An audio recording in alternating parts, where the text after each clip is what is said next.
I'm chatting with American composer Rain Worthington. By the way, I've got to ask you about that name right off the top. Who, your parents, we hope, named you Rain? How come? You know It, why I asked? Let me just finish just for a second. Uh, the reason I ask is your first name to me is like they had a premonition about who you would become as a composer. There's some kind of connection there with nature and the subconscious and so on. Now, tell me, how'd they well, come up with that? no, not at all. So it's my middle name, Oh. and I use it. But for most of my life, I went by a different first name, and so anyway, and then I got to New York, and New York is a little overwhelming, New York City, and and I was doing music, and I was doing some photography too, and you're when you're in New York, you kind of fight the hugeness and the anonymity of it, and so um, I decided to start using Rain as my performing name and stuff like And that. we don't even want to ask how mundane your first name apparently was for you to have to resort. But the middle name, I just wonder if there's any tale at all. How come your parents would even come up with Rain as a middle name? Oh no, I think it was a family name. Oh, okay. Well, Yeah. I was trying to salvage myself from something deep and profound, but Yeah. No, a lot of people ask me, were my parents hippies? No, they weren't hippies. conceived in the rain out in the woods of Woodstock or something, you know. Yeah, no, no, no. I was the hippie. So And you are in upstate New York, so you are now a little. Although I know you're going to be down at Columbia on the 31st. We're going to talk yeah, about that. You know, college. Yeah. we are talking about a whole lot more than. But let's bring up the main reason we're getting together here today. We're going to talk about Dream Vapors, Hmm.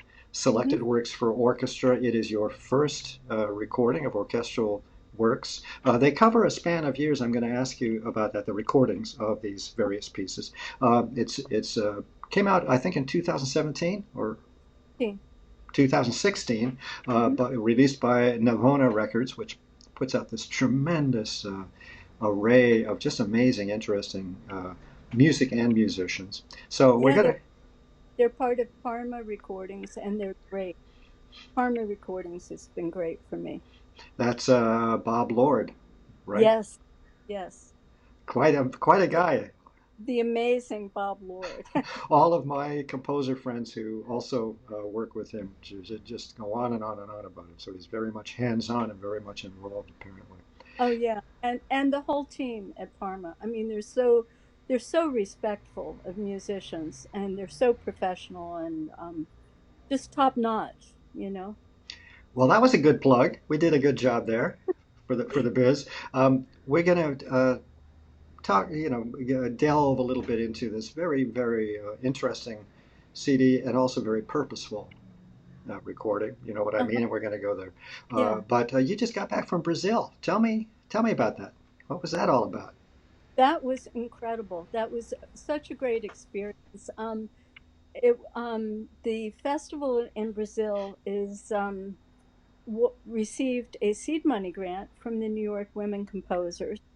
And I went to Brazil both as one of the guest composers or featured composers, and also a representative for the New York Women Composers because I serve as the artistic administrator and composer advocate. Well, you took Um, away my.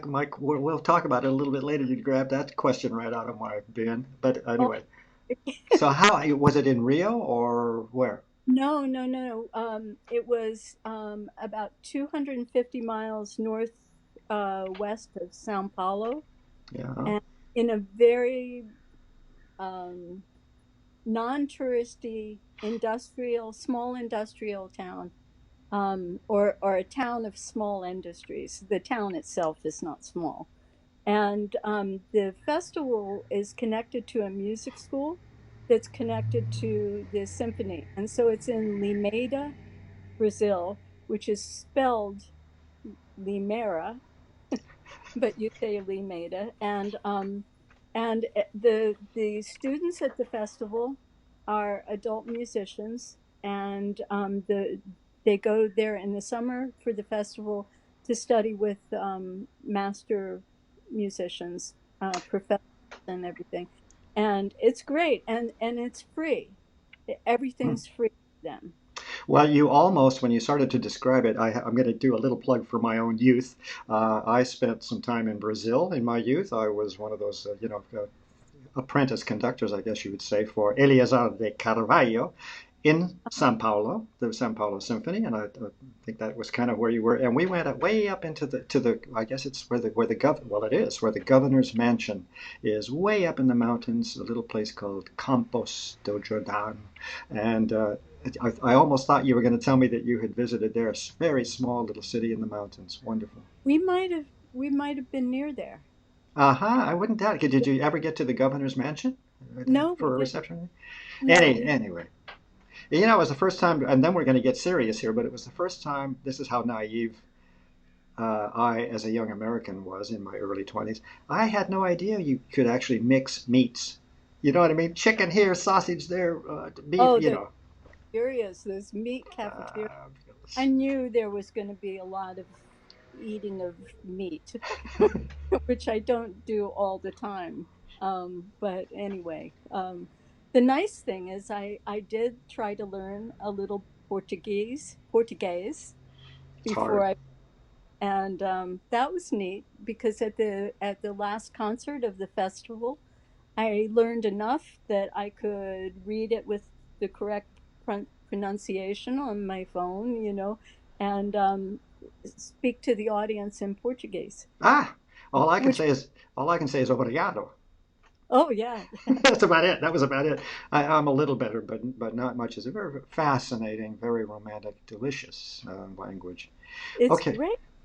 Well, I've Yeah, asked you about your first name. Turns out I was not onto something, but I do want to talk about a little quote that you have in your program notes that I think really is very, very interesting. It says, you know, uh, because you said that impulses for new pieces have ranged from the sounds of New York City garbage trucks backing up late at night. I know very well that experience, expression of a sigh to a deep of a careening bike race through dark fog, and on and on. And it makes me want to ask you, the title of Dream Vapors, I don't think I'm wrong on this one, and we'll talk about it a little bit later. It's a wonderful title, but there is not, or is there, a composition, certainly not on the CD, with the title Dream Vapors. Dream Vapors describes a whole thing, right? right, right. Yeah, and there's no composition. There's no Dream Vapors composition on there, but a lot of my work. I mean, one thing about being a composer is that your life just goes into, at least for me, goes into the music and becomes kind of a soundtrack in your mind as you're living your life, and different things go into it. And some of the compositions have come from direct environmental things, like you said, like garbage trucks backing up. You'll hear something, and I'm sure this happens with other composers. You'll hear something, and it'll just start your mind going on a musical tangent. So, the garbage trucks, I can tell you which piece that it relates to. Please do. That one is Yet Still Night, Of and course. the garbage trucks had this beeping sound, ding da ding da ding da, in New Of York, course. something like that. Not quite two tone, but as two tone as that. But anyway, I would often write late at night, and so all the other city sounds were quiet except these garbage trucks beeping as they backed up. It's the backup sound. So At least it was a two pitched sound. I think Usually it's it was. just that annoying.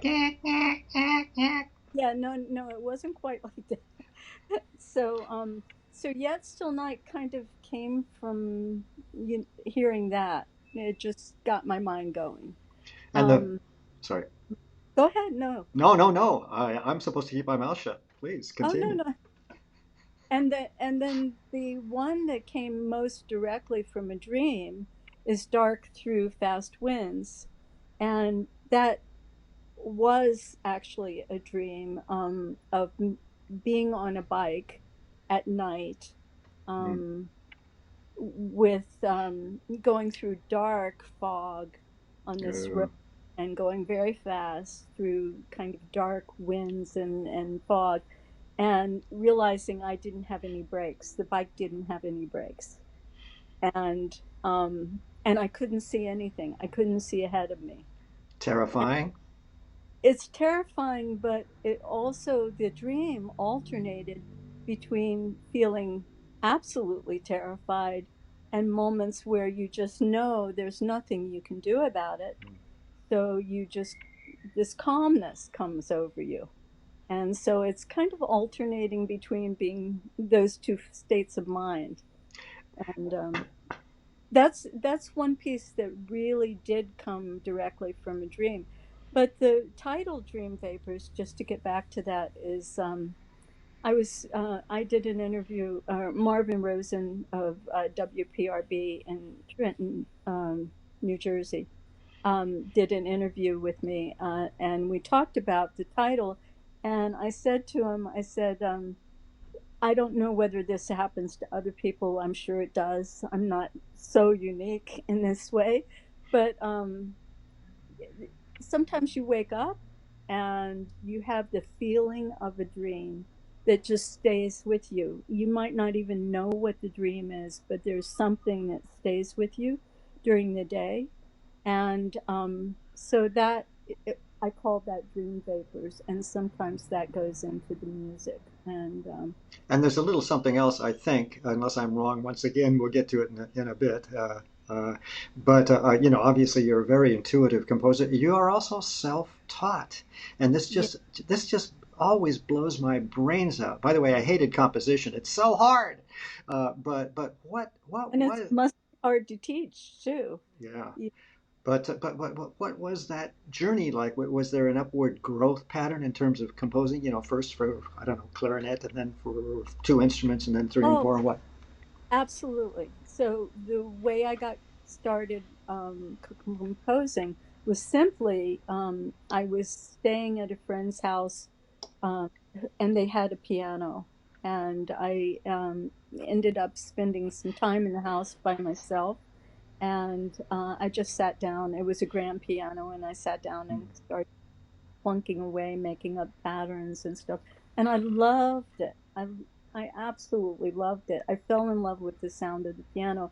And because the piano is an accessible instrument, you don't need a lot of technique to make the sound good. Um, it's available to someone like me who just wants to sit down and make up patterns. And so I started doing that, and I decided I loved it and I wanted to do it some more just for myself. And so when I went back to where I was living, which was Boston at the time, I decided to go around to antique stores and see if they had pianos. And I'd go in and I'd say, do you have pianos? And do all the keys and the pedals work? And they would say, yes, we do. Why don't you try? And I said, "Oh, no, no, no, no. I don't play piano. I just, you know, I was too intimidated to try to play. I mean, I couldn't play anything. I hadn't really made up pieces or anything. Um so I got a beautiful piano, and all the keys worked and the pedals worked. And I got back, and then when I this was in Boston, and when I moved to New York, I brought the piano with me, and people would ask, "Oh, who plays piano?" And because I was living in Soho, and it was a very great time for the arts in Soho, and so they said, "Who plays piano?" And I said, "Oh, I just make up things." And eventually, I played a couple of pieces, and people encouraged me to, you know, kind of go to a place like the kitchen and, play a piece and see if I could do a concert there. We're going to And talk about that in a little bit. I'm absolutely intrigued about so that how. started, Yeah. um, just making up pieces and memorizing them. And then I've grown into, like, writing for other instruments and writing for orchestra. And the first time I wrote a piece for mixed instruments, it was just so amazing to me. It was like so magic because by that time, like there were computers and I could hear some of the playback, and it was just amazing, that you could write for other instruments. So you got the bug. Yeah, and I didn't know how to notate music at that point, but I started teaching myself, how to notate music, and then I went to Hunter for like 1 year and took counterpoint and music theory and ear training. I was terrible at training. Me too. I don't want to go there. My conducting teacher was used it's called the Elementary Training for Musicians by Paul Hindemith, and it's anything but. And my conducting teacher at Cal Arts also had perfect pitch, Lawrence Leighton Smith, and I felt like such an idiot, but it's okay. Yeah, yeah. It was I couldn't I still can't hear the difference between whether a note is higher and lower. It sounds like a different note. But if you ask me if is it higher or lower in pitch, sometimes a lot of Uh, times I know. Wow, that's interesting because your orchestral music that's on the CD is extremely complex in terms of just the orchestration. So you've come a long way, I should think. Uh-huh. And there's another thing. Let's move on a little bit. Listening to your music, I mean, it's like, well, as per what we kind of hinted on, it's like entering a dream state. I'm sure I'm not the first to tell you that. It seems deeply subconscious. Uh-huh. And I just wonder if there's any kind of backstory. I'm thinking of a couple of composers that I know, and some composers sharpen their pencils and sit down and do their process, and it's all extremely tidy and academic, and all that good stuff. Wonderful. Other composers have all of that going for them, but they, do a couple of my composer friends, really tell me quite openly that they, how shall I put it, disappear into a kind of subconscious state. Can you give me any idea of how this process works for you? Is it a dream state? I mean, do you meditate? What? Is it channeling? Tell me, because the music seems that way. I have no idea. I mean, I That's the have way. no idea really. I just know that some compositions come easily and it just flows and you know Mm. what the next thing should be. It just makes sense. Some things are a little bit harder and it takes more work, but it's never in those cases, I have to wait. I kind of have to wait till the music comes, There you go. in a way, because I don't use any kind of architectural or theoretical approach to it. I know a lot of composers do, and a lot of composers have times that they work better than other times, and I guess nighttime is a better time for me. But it's such a magic process, in a way, and I assume that a lot of what goes into my life and it goes into my subconscious and comes out through the music at different times. So, in a way, you've answered my question in that, as you said, it kind of happens when it happens. By the way, the cover is right behind us, isn't it? The cover Yes, image. it's It, photographed by an Adirondack nature photographer, um, Mark Bowie, and we saw it in a magazine, and I loved it, and so when Dream Vapors came out, I said, I think I want to use that photograph for the cover. it's It's just, extremely evocative and works very well as a kind of image foundation source, if you will. You can kind of stare at the cover, at that image, that sort of night sky and something illuminating on the far horizon, all that good stuff, and it speaks over and over again to the music on this program. How did you? We mentioned a little earlier about these are compositions that have been recorded, from like 2006 to I think 2015 maybe. But it isn't a chronological order. How did you come about? I'm always intrigued how composers or anyone who's putting together a CD, how they kind of figure out how they want the music, the order of the music. Does that ring any bells? Um, that was I don't know. It just seemed to make sense. Okay. So I wanted to start with shredding glass because that was a really important piece for me. About 9/11. And Yeah, yeah. and and it took a while to be able to finish the piece. It kind of the germination of the piece started right at days after 9/11, but it took me till 2004 to the piece, and it was it's hard to go if the music is about your feelings. It's hard to go back to those feelings to work on a piece in something like that.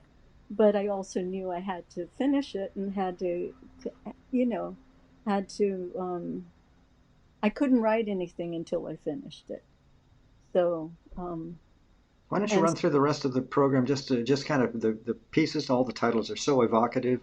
Uh, and I keep wanting to use the word intuitive, the way you compose. You're an intuitive composer, I think. But just give us a little rundown so we can get an idea of how you organize this CD. oh, I'd Do you have have it handy? Hey, let me help you. Okay, so we talked about shredding glass, about to 9/11. The next yeah. piece, not in chronological. Um, Dan, one thing about shredding glass that I'd like to say is part of the title. I mean, part of how I got the title is that at the time, I worked in a word processing center that was right across from the World Trade Center, and part of the World Trade Center came down on the building, and but people got out, and I was on the night shift, so I wasn't there when it happened. I had left at 2 in the morning, but part of the title came as in the word processing center we had shredders, all over the place, right? And so the idea the idea of shredding glass seemed, the combination of a shredder and glass, seems so impossible, and yet that seemed to be what happened, And you know. it's a conflation. Shredding, as you've just described, like a paper shredder, and glass, shattering glass, but shredding glass is brilliant. Next one is reversing mirrors in the quiet. Now, give me a break. That's like stepping through the looking glass. That's complex.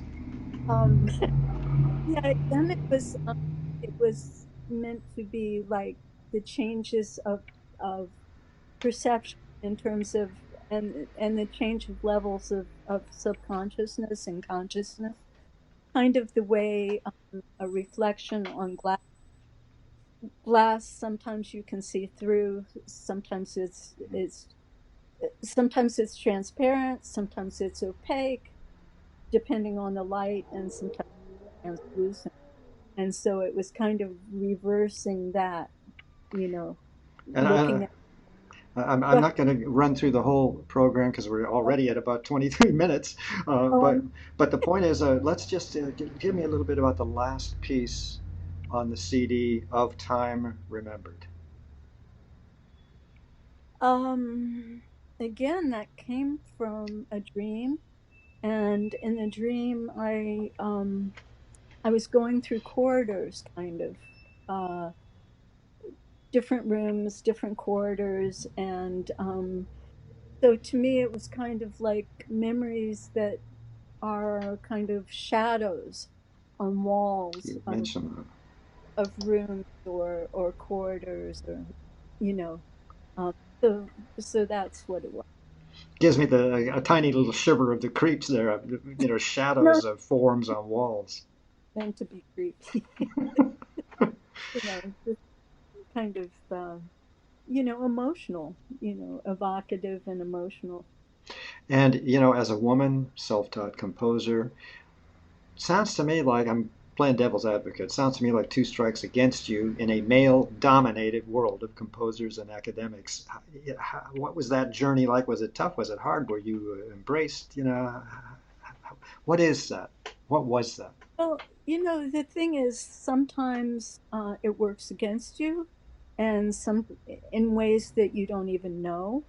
And sometimes it works for you, um, in the sense that at least in my life, there have been some wonderful men that have been mentors to me and just so generous and helped me in my career. I mean, major figures in my life that have helped me. Like your Um, husband? my husband, definitely. Bob Lord, and Parma Recordings was great. But from the very first piano concerts I did, when I was living in Soho,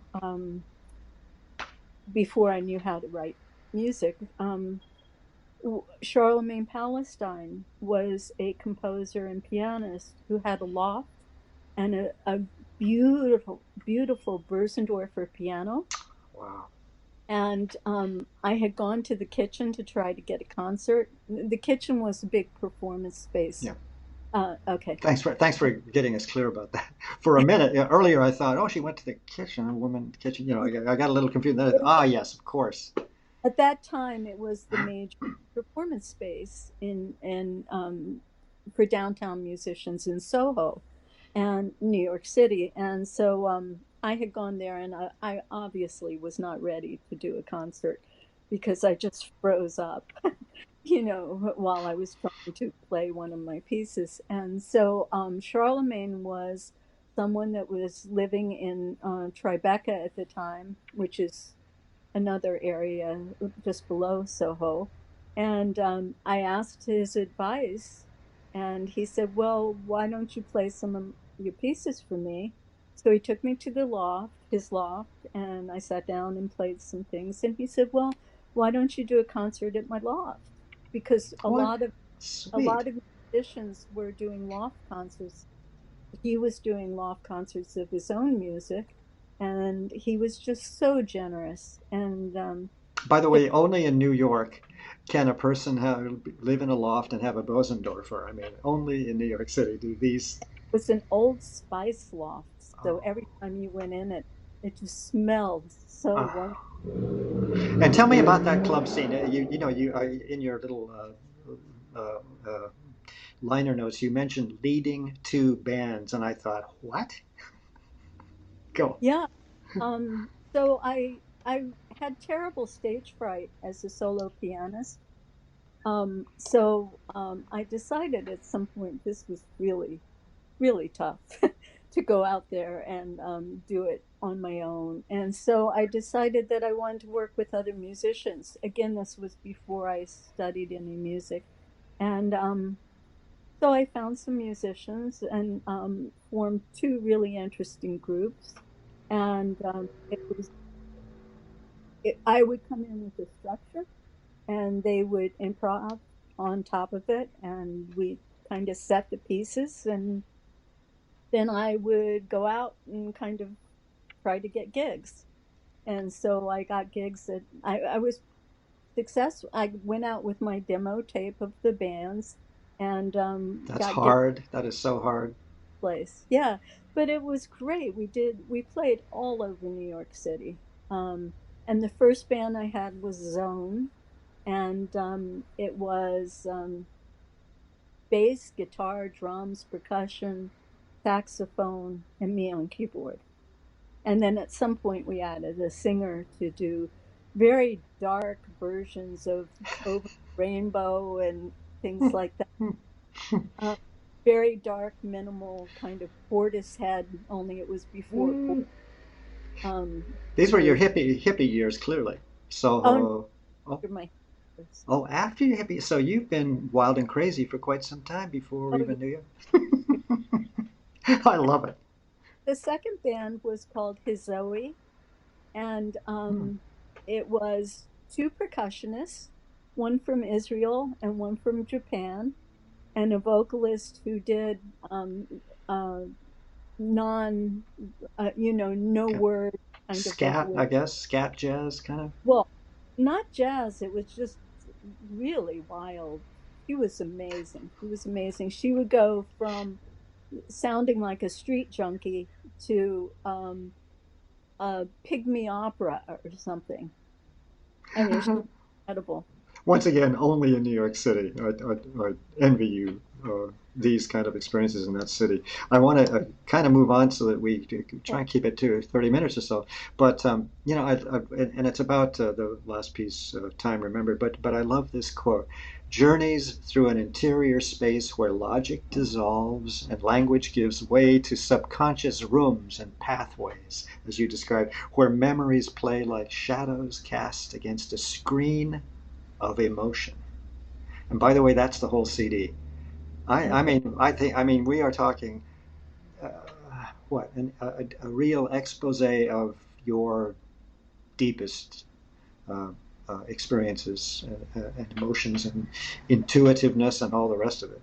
Yeah, Which I hope translates, to other people's, so that it's not just my private dream world, but that it translates to the emotions that are pretty universal, I for think both. that I think it can.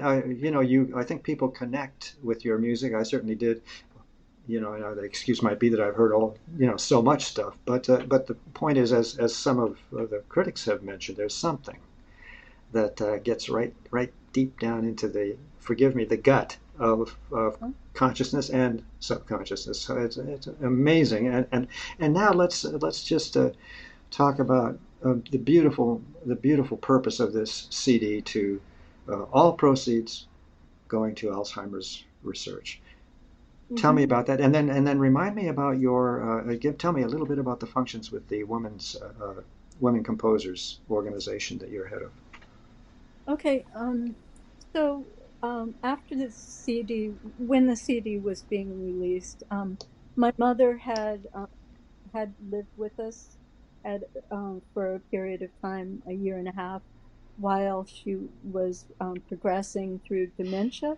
It was a different kind of. It wasn't Alzheimer's per se, but it's a type of dementia, and it is too. And so it was a heartbreaking experience, and I wanted to. It well, it really affected me a lot through the years as it went on for many years, and it had an influence on my music. So, for example, "Fast Through Dark Winds," when I'm on the bike and it has no brakes and I can't do anything about it, I think that was kind of an analogy, a metaphor for dealing with my Sure. mother's dementia, which I didn't realize at the time, but later thinking about it, I'm sure that was a metaphor because I wrote that when she was living with us. And so when the CD came out, I decided I wanted to donate all my artist proceeds to uh, the Cure Alzheimer's Fund. I did some research, and that seemed to be a great one to donate the proceeds to. So Well, that's I been. know my mom did not have Alzheimer's either, but she had a form of dementia, Uh-huh, and sometimes she was 4 years old, uh-huh, right. and having experiences in her mind that were charming and terribly heartbreaking at the same time, and so on. So many of us have these experiences with our parents as they reach these moments when things start to kind of fall apart. Now, tell Right. us. And it doesn't happen to everybody as they get older. Oh, I just good. say that, which is, I have a friend, a composer friend, Marga Richter, who is in her 90s and is sharp as anything and is a great composer and still composing.